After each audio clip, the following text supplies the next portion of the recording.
Chapter 13. There's a sucker born every day. Midday light washed over Tirek Nor as Serieve stepped out of the Lucky Duck, clean for the first time in days and already thinking of tomorrow. Solier meant to leave at first light, which gave Serieve only this afternoon to mend what he could and buy the last of his supplies. Lantern, oil, rope, food that keeps... Then I'm ready. Ready, he told himself, though he still wore only a squire's armor, shield, breastplate, and the helmet he dearly wished he had worn when that girl struck his head. The bruise had faded. The embarrassment had not.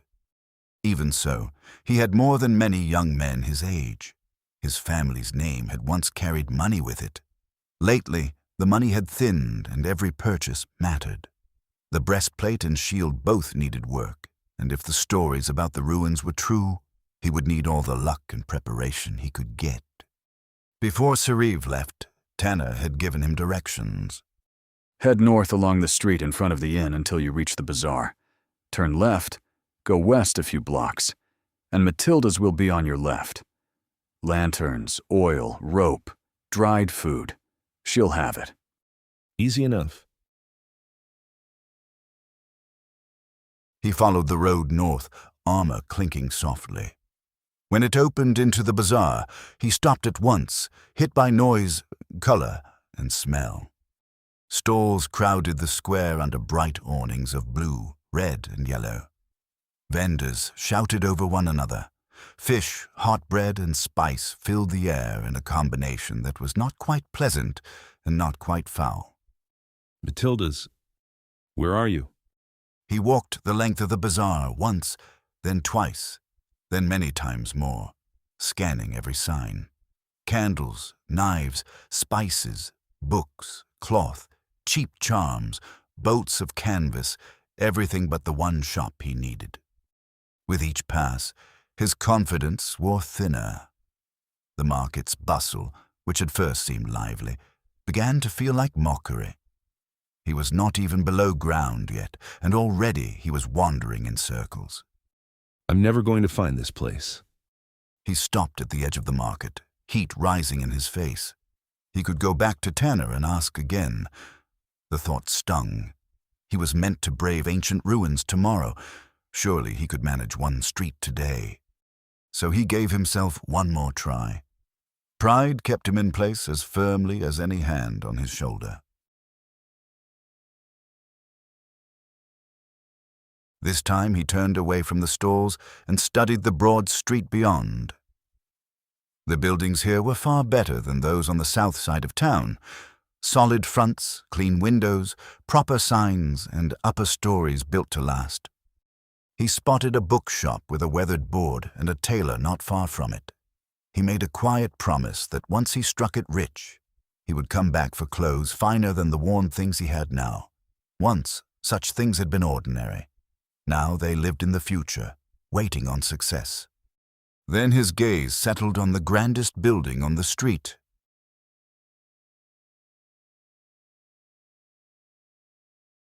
Black marble pillars framed the entrance. Gargoyles clung to the stone in fierce poses, and above the twin oak doors a stained glass red dragon burned in the sun. That was tomorrow's destination, the gateway to the ruins of Tirek. While Serieve should have been looking for Matilda's, his eyes lingered on the promise of treasure and danger instead. Awe and ambition pulled harder than simple errands. He stepped forward without watching where he was going. Oh, I'm sorry, sir. Here, let me help you up. He hauled up a short, older man in a long coat with a full white beard and worn but decent boots. Oh no, son, it is I who should be sorry. I wasn't looking where I was going. I was staring at the shops. It's all right, lad. We all do it.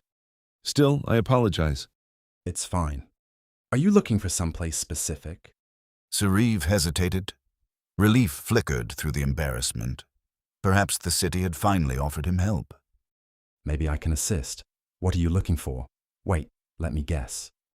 The old man rubbed his chin and squinted up at him as if studying a puzzle. A tailor shop? No. I take that back. You look like you're after something else. Actually, I'm No, don't tell me. You're strong-looking, with an air of charisma about you. Serieve straightened before he could help it. You're not from this city, but you're no fool. You look wise in the ways of the world. The man tilted his head, enjoying the game. A nobleman on some quest, I'd wager. Am I right? Well, sort of. I knew it. I always know when I'm in the presence of greatness. So tell me, young man, what brings you here? Serieve's eyes slid back to the black marble building at the end of the street. The stranger had guessed just enough and praised just enough to make Serieve feel seen in all the ways he wanted most. You aren't thinking of going down into those ruins, are you? Yes. My companions and I are going tomorrow. The old man's expression turned sober. That is a terrible place, full of horrors. I know, but we can handle ourselves. I hope so. It's a fine building, but they charge dearly for safe passage down, and dearly again to let you back out. Truly, is it that expensive? Very. They charge you to enter, then charge you again to return the same way. If you can't pay to come back up, they leave you to find another route. His voice dropped. I've heard ugly stories. Men trapped below because they lack the gold, hunted by beasts while trying to find another way out. Serieve swallowed. He had thought about monsters. He had not thought about failing to afford the way home.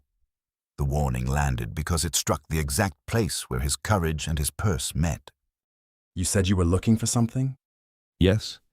A shop called Matilda's. Do you know it? Matilda's. Yes, it hasn't been on this street for some time. Could you tell me where it is? 2 streets over, a little way past the blacksmith. Is it easy to find? If you know your way around. That answer made the whole city feel like a maze again. I'm going that way. Why not walk with me? I'd like to hear more about this journey of yours. I'd be grateful. My name is Melik. He offered his forearm, and Serieve clasped it. My name is Serieve, squire in the service of Sir Gavin, Knight of the Realm. The title tasted good in his mouth. I knew you were someone important.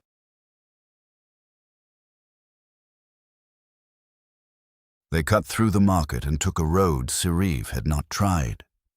What would possess you to go into those nasty ruins? My friends and I need money quickly. There isn't another way. Many have thought the same. Most died for it. We can handle ourselves. Aye. Still, you remind me of myself at your age. Serieve smiled at that, though he doubted it. He did not wish to insult the old man by saying so. I went down into those passageways more times than I can count. Truly, you know the ruins? I used to guide people through the upper levels, if they could pay. Never too deep. The beasts below grow frightful enough to turn a man's hair grey. Do you still take people?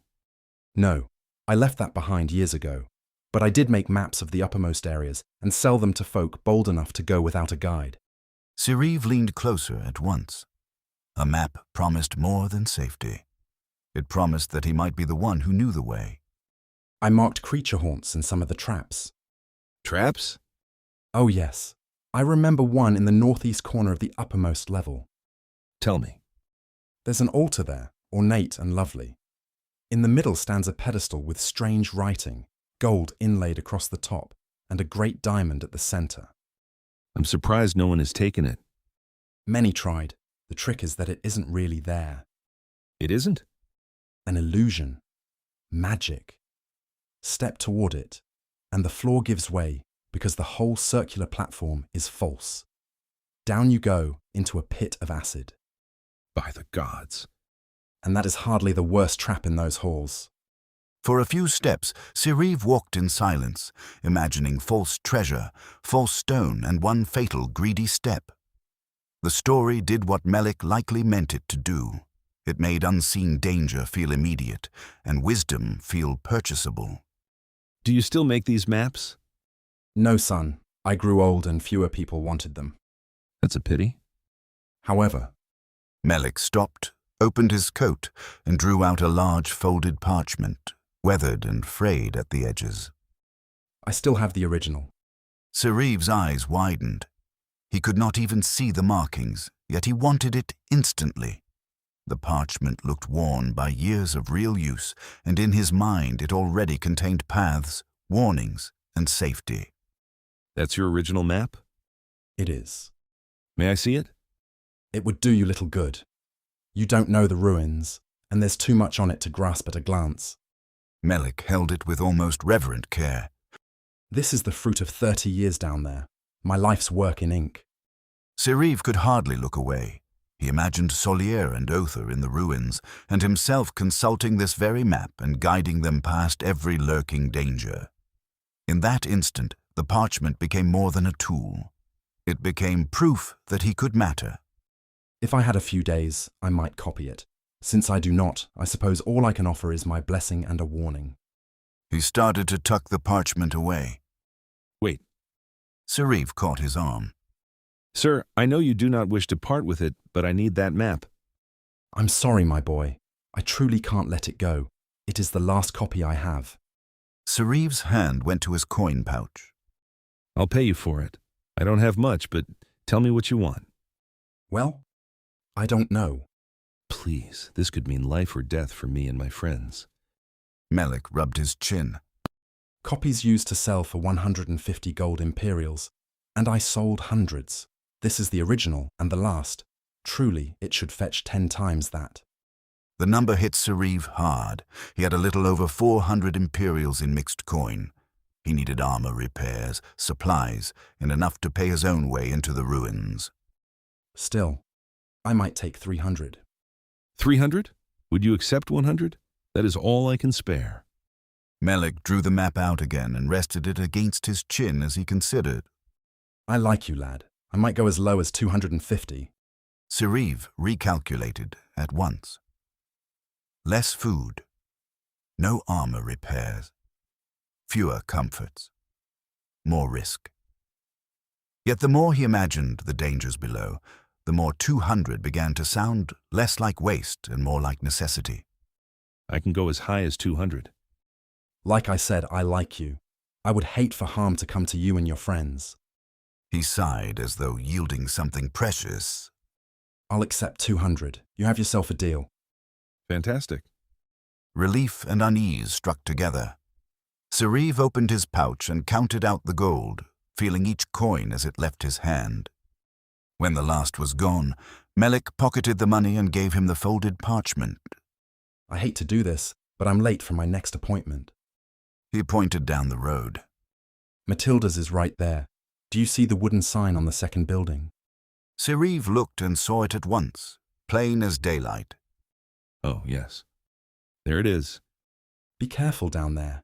It is still a dangerous place, even with a map as good as that one. Thank you, sir. Truly, you've done me a great favor. You're welcome, my boy, but I must be going. Melik turned and disappeared into the crowd. Serieve stood in the street with the noise of the bazaar all around him and the map warm in his hands. It felt as if the city itself had handed him a secret. His luck, he decided, had finally turned. He tucked the parchment inside his tunic and went toward Matilda's.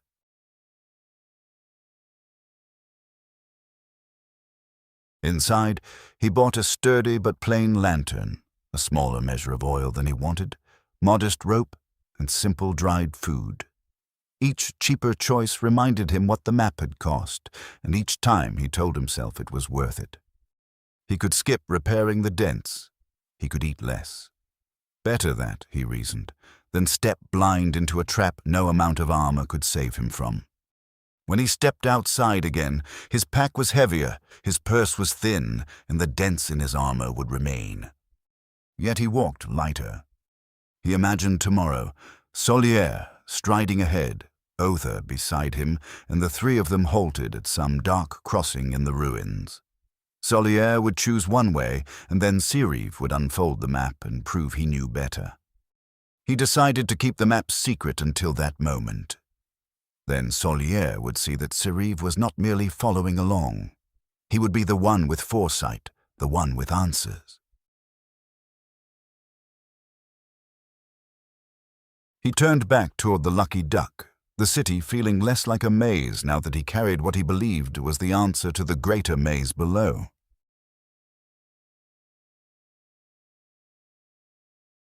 Serieve glanced once more toward the towering gateway, then pressed a hand over the hidden parchment. In his heart, he was certain this map would keep them alive, make them rich, and finally prove his worth. Whether he had bought wisdom or paid dearly to be fooled was a truth waiting beneath the city. We hope you have enjoyed this chapter. Viewers like you make this channel possible. Please remember to like, share, and subscribe to the channel. If you have any guesses on how the boys will fare in the ruins, please comment down below.